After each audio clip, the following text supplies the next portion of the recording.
Hello friends, welcome to my channel. This video is sponsored by Buy Mode mobile app. Get started by download Google Play or App Store. இன்னைக்கு நம்ம சம்பா ரவை கிச்சடி எப்படி செய்யறதுன்னு பார்க்கலாம். வாங்க வீடியோக்குள்ள போலாம். அதுக்கு ஒரு குக்கரில் எண்ணெய் சேர்த்துருக்கேன். கொஞ்சம் ரீஃபைண்ட் ஆயில் தான் இன்றைக்கி நான் யூஸ் பண்ணியிருக்கேன்.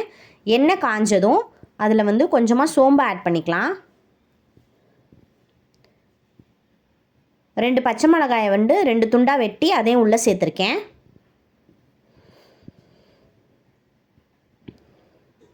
ஒரு பெரிய வெங்காயத்தை சின்னதாக நறுக்கி அதையும் உள்ளே சேர்த்தாச்சு. வெங்காயம் நல்லா பொன்னிற ஆகிற வரைக்கும் வதக்கிக்கலாம். வெங்காயம் நல்லா வதங்கினதுக்கப்புறம் கேரட் பீன்ஸை பொடி பொடியாக நறுக்கி அதையும் உள்ளே சேர்த்துருக்கேன். இப்போ நல்லா கலந்து விட்டுறலாம். கொஞ்சமாக கருவேப்பிலை சேர்த்துக்கலாம்.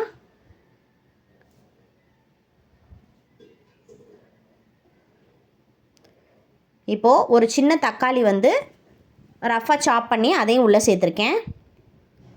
கொத்தமல்லி தலையை பொடியாக நறுக்கி உள்ளே சேர்த்தாச்சு.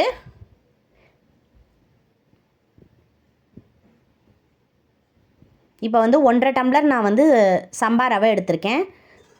அதுக்கு 3லேருந்து 4 டம்ளர் அளவுக்கு நம்ம தண்ணி வச்சுக்கலாம்.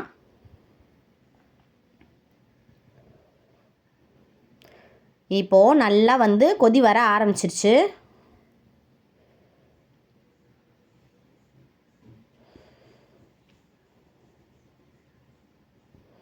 உப்பு முன்னாடியே சேர்த்துக்கணும். நம்ம அது நான் சொல்ல மறந்துட்டேன். உப்பு முன்னாடியே சேர்த்துக்கோங்க.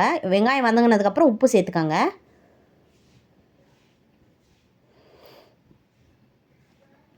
இப்போ காயெல்லாம் நல்லா முக்காப்பதான் நல்லா வெந்துருச்சு.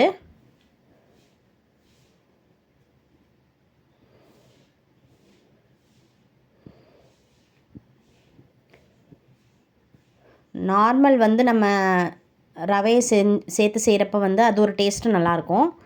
சம்பா ரவை அதை விட இன்னும் சூப்பராக இருக்கும். இதை ட்ரை பண்ணி பாருங்கள் எல்லோரும். இந்த கிச்சடியை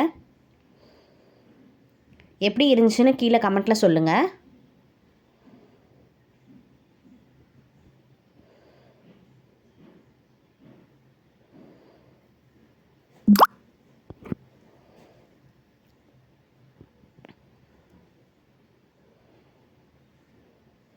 இப்போ நம்ம சம்பா ரவையை ஆட் பண்ணிக்கலாம்.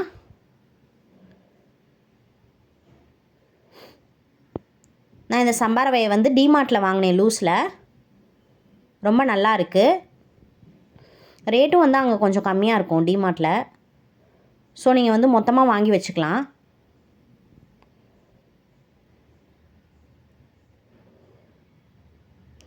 ஒன்றரை கிளாஸ் எடுத்திருக்கேன். 1.5 ஆளாக்கு சம்பா ரவை.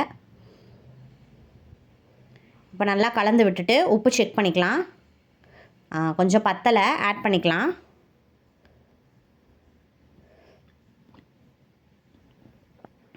காரத்துக்கு கொஞ்சமாக தனி மிளகாய் தூள் ஆட் பண்ணிக்கலாம். ரொம்ப சேர்க்க தேவையில்லை. அதிகமாக சேர்த்தா கலர் சேஞ்ச் ஆயிரும் அப்புறம். இப்போ குக்கர் மூடியை மூடி ஒரு விசில் விட்டு ஒரு 5 மினிட்ஸ் வச்சு இறக்கிக்கலாம். பாருங்கள், சம்பா ரவை சூப்பராக தயாராகிடுச்சு. நல்லா உதிரி உதிரியாக வந்திருக்கு. எல்லோரும் ட்ரை பண்ணி பார்த்துட்டு எப்படி இருக்குன்னு கீழே கமெண்ட்டில் சொல்லுங்கள். தேங்க்ஸ் ஃபார் வாட்சிங்.